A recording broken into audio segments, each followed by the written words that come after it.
What's up everyone? We're out here snowboarding in Wanaka, New Zealand, and we're filming a lot of more beginner focused content, which is going to be new for the channel. And I figured while we're at it, I'd take a moment to talk about some things that I feel make a snowboard good for beginners. Let's get into it. All right, so there's really just a handful of things that I think are good to keep in mind as you're out there looking for your first snowboard, if you're just getting into the sport. And really, we're just looking for a board that's versatile and easy to control. It's gonna give you a better experience out there when you're trying to learn the fundamentals and just have a better time right from day one. So the first thing I want to mention is you don't need a high performance, high-end snowboard. Just like a low cost, more entry-level board is gonna serve you better in my opinion. Those higher end boards are usually gonna have a stiffer flex. They're gonna be loaded with a bunch of tech that you're not really gonna be able to take advantage of in those early stages.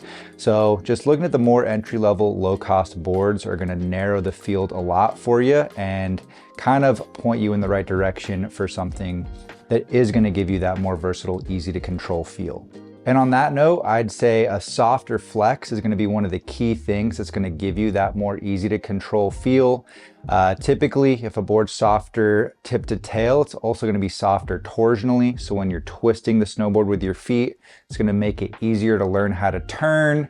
And if you wanna learn like presses for butters or get into freestyle riding, it's gonna make all that easier as well. So don't try to get something that's like a mid flex or a stiffer flex or a board that's like really hyped up. I've seen so many people go for something like a Burton Custom or a Capita DOA, but that's gonna be way more than you need, and it's actually going to make it harder to learn the fundamentals. So just get something with a softer flex.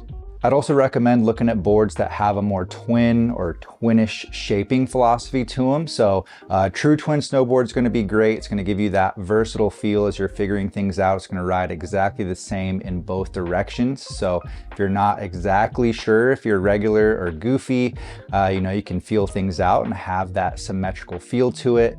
You could also look at directional twins. So that means that the outline of the board is slightly directional to give you a slight benefit in softer snow if you do feel like you want that added versatility for those conditions, but still gonna feel like a twin on hard pack. So just so it has that symmetrical feel as you're learning the fundamentals, you're learning how to ride switch, you're figuring out how to turn, doing all that kind of stuff. A twin board or a directional twin is probably going to serve you the best. And the last thing I want to mention is something that pretty much every snowboarder out there is going to have some kind of opinion on. And personally, I just feel like for those early stages, learning how to make your first turns and doing all that kind of stuff, a board that has reverse camber or rocker in the profile is going to make that a little bit easier. It's going to offer quite a few advantages that I think are particularly helpful in those early stages. One is just easier turn initiation. When you get the board on edge, that reverse camber just wants to naturally put you into a turn. So it's going to help you out as you are learning your first turns and carves. It's going to give you more leverage in the tip and tail if you're trying to get presses and things like that. Has a natural benefit in softer snow, so it's going to make riding in powder a little bit easier without going to like a proper directional snowboard. Minor benefit there.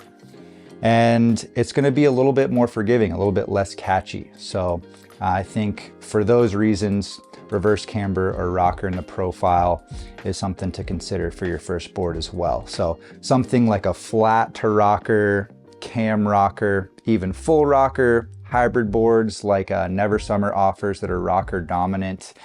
Those are the type of profiles I'm talking about and something that you might want to consider for your first snowboard. And if you've been following the channel or checked out some of the other videos on here, you'll know that I focus primarily on product reviews and snowboard reviews. I've had the chance to ride a lot of entry level and more beginner snowboards, so I'll throw out a handful here for you that you can check out to kind of narrow that field even more for you.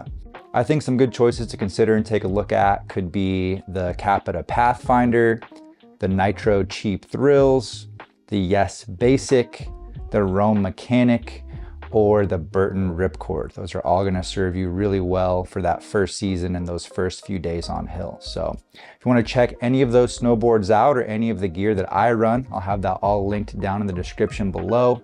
Please let me know if you have any questions down in the comments. I'll try to help you out. Drop a like if you got some value. Subscribe to the channel if you're new here. Appreciate you guys, and we'll see you in a new one next time.